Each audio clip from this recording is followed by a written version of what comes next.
episode 153 of the podcast. We've all heard it. We may have even said it. Oh, it's just grooming. I'm not hurting you. But who decides what hurts and what doesn't? Not causing an injury is different than not hurting. So who decides? Find out this week.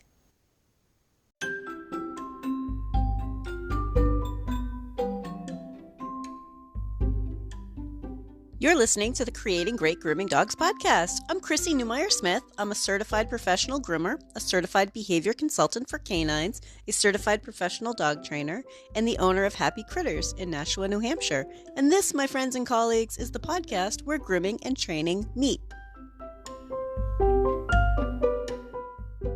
We've all heard it. We've probably all said it, but it's just grooming. I'm not hurting you. It's just a nail trim. This doesn't hurt. Nail trims don't hurt. But we need to think about what the dog is experiencing. So physical hurt and physical injury can be different. And I think that injuries are an obvious hurt or pain. Most of us would readily accept that that's an injury and that would hurt. But what about other types of hurt? What about when a dog yelps? Should we trust that this dog could be expressing that something hurts? And it's an interesting question, isn't it? Because I know that I've caught myself insisting to a poor dog that this doesn't hurt you. And then I uncover an injury, and I have to accept that the dog was right.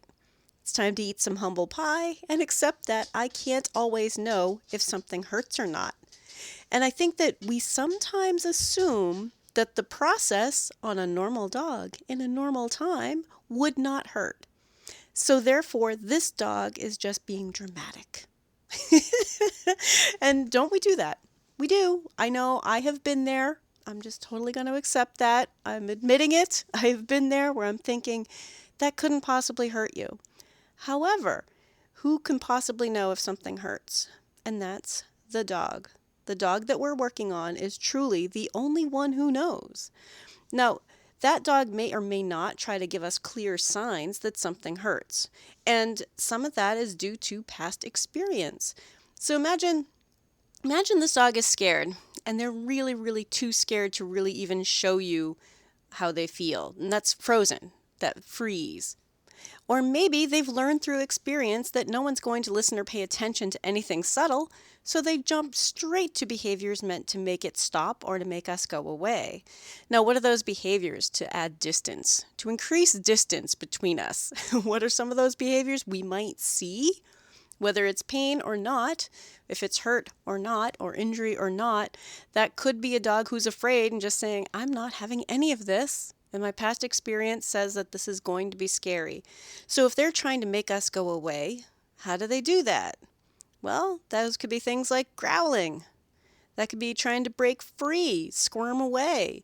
That could be air snaps. That could be muzzle punches. That could be bites that don't leave a mark. Which, by the way, let's talk about that for a minute.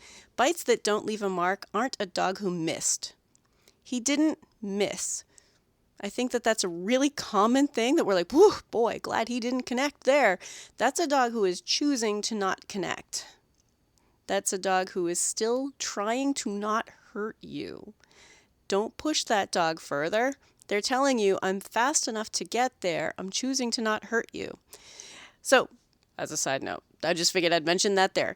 But also, I want you to think, so there are air snaps, muzzle punches, bites that don't leave marks, and then there's also the dog who is ready to do some damage, who's going to do some biting that can lead to damage. And we see these things a lot. And sometimes we need to step back and say, is there a physical component that this dog is reacting to? Maybe I think it shouldn't hurt, but maybe this dog doesn't understand that, or it does hurt. Maybe it does hurt. How many times do we uncover a problem? So I'm going to give you an example. Time that an owner was telling me, she's like, I don't think my dog is sore. I'm like, I think she's kind of sore in that back foot. She's not usually like this with this back foot. And she was just shifting her weight around a lot, not wanting me to pick up the other back foot. If you're not a groomer, you might not know this, but it might not be the foot that you're working on that's sore. It might be standing on the sore foot while you work on a different foot. So back feet come in pairs, front feet come in pairs. But I uncovered that she had a piece of acorn stuck in between her pads of her feet that was sharp. We really might have missed that if I listened to the owner who said, oh, I would know if my dog was in pain. It's like, that would be really easy to miss. It had been missed for, I don't know, however many hours before I got there. And who knows if it had been there for days. Who knows? So sometimes we find something. And when I pulled it out, that dog was quite relieved. But I think that we have to think about, does this hurt? And maybe we're not causing an injury. Maybe we're really thinking it's just grooming. Oh my God, it's just the hair around your eyes. But maybe it's not about what we're doing near their eyes. Maybe it's about the way we're trying to tilt their head. Maybe it's about a neck injury. Maybe it's about the way that we're holding their head. I find a lot of groomers tend to hold cheek hair. And I'm not against that. I'm just saying that be aware that for a lot of dogs, when you're holding their cheek hair, you're kind of pulling on their gums, which is rubbing up against whatever dreadful, holy hell, crazy land is going on with their teeth. So sometimes we're actually making their teeth sore while we're working up near their eyes. But we need to think about this dog's physical comfort. We're often way too sure of ourselves that this doesn't hurt. Oh my God, I'm just trimming around your eyes. Just hold your head still. But maybe we're asking them to hold their head in a way that is making them balance on their front legs that hurt. Or asking them to do something else that they just are having trouble doing. And I want you to think about that. Because those moments where we're saying things like this doesn't hurt are moments the dog is having a hard time. We don't say this doesn't hurt for a dog who's being great. Right? The dog who's calm, comfortable, and cooperative, we're not usually coaching them through like, and this doesn't hurt, and this doesn't hurt, right? We kind of say these things once we start having a dog who's having a hard time. So we've talked about it before, and I'll talk about it now because I get new listeners all the time, and maybe this is the first time you've heard the podcast, but dogs aren't giving us a hard time. They're having a hard time. So if a dog is having a hard time, before we jump to this doesn't hurt, perhaps we should be asking, does this hurt? Does this hurt? Is there something I am doing that could make you more comfortable? Is there a problem here? But the dogs that we're saying things like, this doesn't hurt, oh my God, it's just a nail trim, they're already having a hard time. Maybe they're afraid. Maybe they're being afraid of being forced to do scary things or have scary things done to them. And that happens a lot. Being forced to do scary stuff is the scary stuff. That is the issue. And I see it over and over and over again. We force dogs past what they're telling us they can handle. And then we wonder why they overreact. Because it's scary. Because we're pushing them to do something scary and not allowing them to feel comfortable. So when a dog is scared and the scary thing keeps happening, and we keep pushing the scary thing, what are the choices that a dog has? And for a lot of dogs, that pushes them right into freeze, flight, or fight responses. And so a lot of dogs will freeze first, and it's often mistaken for now he's being calm and being good. But a dog who is frozen is going to spring into action if we keep going. All right, that's a dog who is suddenly very, very stiff, very rigid. It's almost like they're sitting there going, maybe they'll go away, maybe they'll go away, maybe they'll go away. And we need to address that. We want them to be calm, comfortable, and cooperative. We don't want them to be stiff. We don't want them to be frozen with fear. Because if you continue on a dog who is frozen with fear, one of the next versions comes up, which could be flight. I'm going to try to run away. I'm going to try to get away.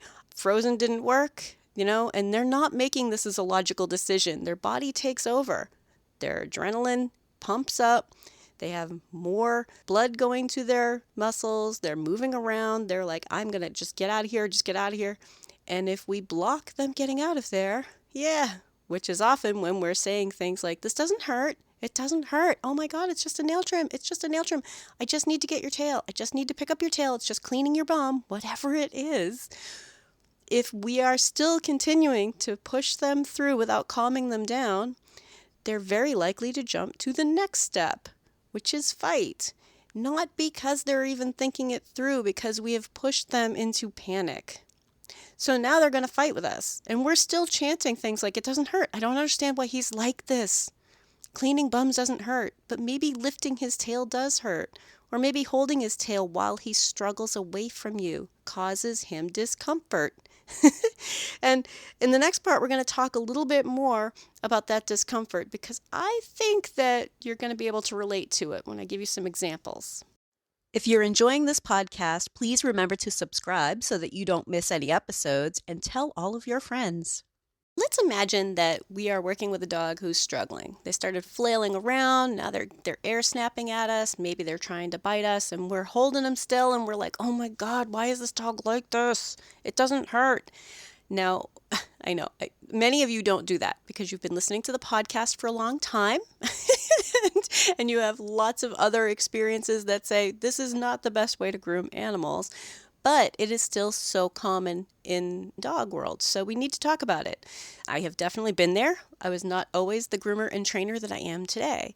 And what I see, because I still see it happening, is that if we spend a moment to really ponder it, what is happening in that moment? The dog is flailing around. The dog is trying to bite at us. What is really happening in that moment? Let's think about it. Picture it. Picture somebody that maybe you've seen doing this. Maybe one of those awful videos you see with somebody who's just pushing a dog to the point that they can't handle anymore and they're alligator rolling on the lead and think about those moments. What is happening? Because I'll tell you what, that's when a lot of groomers get hurt. That's what drives people to listen to this show pretty often is that I don't want to get hurt by dogs anymore. I'm sick of these behavior problems. We get hurt. We're pulling against a dog who's pushing against us. We're trying to hold down a dog who's trying to lift up. We're getting air snapped at. We're getting scratched to heck, right? We're getting hurt. But dog grooming doesn't hurt, does it? Yeah, see, now if someone tells you, oh, well, that doesn't hurt. Nail trims don't hurt. You'd be instantly saying, I've been hurt during a nail trim. The dog just hurt me. We know that things like that hurt. Yet, sometimes we have trouble making the leap that the dog in that interaction is getting hurt too. That dog is struggling. That dog is pulling against the grooming loop. That dog is flailing around for their life. They honestly think they're gonna die. They're pushing against you. They're flailing. They're torquing their neck. They're twisting their legs in funny positions. And they're way too adrenalized for you to see any signs of pain later.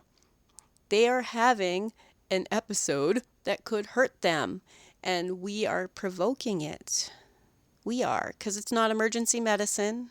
In an emergency, you might have to do something like that to sedate a dog to get them under, to actually take care of them, but dog grooming? No, we shouldn't be pushing dogs to that point. More than just my opinion, that's part of our humane standards and codes of conduct across a lot of different fields in the dog world. That's not something we should be doing just to get nails done, or to do a haircut, or to clean an ear, or to get under a bum. But I want you to be thinking about the variety of things that happen in that moment. That dog is getting hurt. That dog is learning that nail trims hurt. That dog is learning that grooming hurts. And I'm going to circle back to adrenaline rushes because I think that if any of you have played sports, I think it's a little bit more obvious if you've played a sport or maybe you're a runner and you know about that runner's high, but adrenaline feels good and it blocks pain. You're not going to show how much something hurts. So my own background, all right, I'll share this. I think I've shared this before, but I used to get into armor and sword fight. If you're interested, look up SCA Heavy List. I used to do that stuff. Anyway, there are plenty of times you're like, ooh, that's going to hurt later. Because there's no way it's going to hurt now, right? I'm all pumped up. Everything's going great. I'm super jacked up. I'm super excited. I've got this adrenaline coursing through my system. Yeah, I'm not limping off the field. I'm like, nope, feel good. And everyone's like, yeah, you got hit hard. We saw that. I think that a lot of athletes recognize that. And groomers, sometimes we're all adrenalized too. And it's later on that we're like, ooh, maybe I did pull my shoulder. Maybe I did hurt myself. Now, that's the kind of experience these dogs are often having too. And that's more than just me being anthropomorphic, but their physiology is similar enough that we can assume that if they are super adrenalized, thinking that they're going to die, trying to escape from a grooming situation, that yes, I think it's safe for us to assume that that adrenaline is also coursing through their body and preventing them from limping off your table later. But that doesn't mean that we didn't hurt them. And it actually doesn't mean that we didn't cause injury. So a dog who later on, let's say maybe their next nail trim. I will give you an example of a dog I used to work with. He started becoming really, really weird about his right back foot getting his nails done after the vet did his nails. And this is a customer that I ended up firing because she just wasn't going to have the vet not do his nails. And I'm like, but they're undoing all of this good training. You have seen, you have witnessed that I can get him to trust me and be good for nails. And I do his nails more often than the vet anyway. So within 3 sessions, I can get him trusting me again. And then by the time I come over for a 4th session, you've let the vet and 3 techs hold him down. Then I'm back at the beginning again. But it was only 1 foot. And what does that tell me? That tells me it got injured. Just 1 foot? That's not the normal, oh, I'm afraid of nail trimming. That's, this foot is the one I'm scared about because this one got hurt. And it happens a lot. So when we start talking about who decides what hurts and what doesn't, I'm always going to see if the dog is trying to tell me if something hurts. Is this dog saying that this hurts? Is this dog telling me this is too scary? I can't handle this. Because being too scared is going to lead to a dog who is likely to jump into freezing or trying to run away or trying to fight back. So then we're in a situation where they can get hurt and we can get hurt. And we don't need that in grooming. We don't need that in the grooming process. That's not part of grooming. No matter how important that nail trim may be, it's not going to go away if we continue to press these dogs into getting things done. That's not how we're going to teach them to trust us. And trust is very important. So we need to think about their physical safety, but also, are they telling us that this hurts? And that's part of assessing the dog and thinking about what this dog needs and what this dog is trying to tell us. And how can we help them be calm? We want them to be calm. How can we help that? How can we help them be comfortable?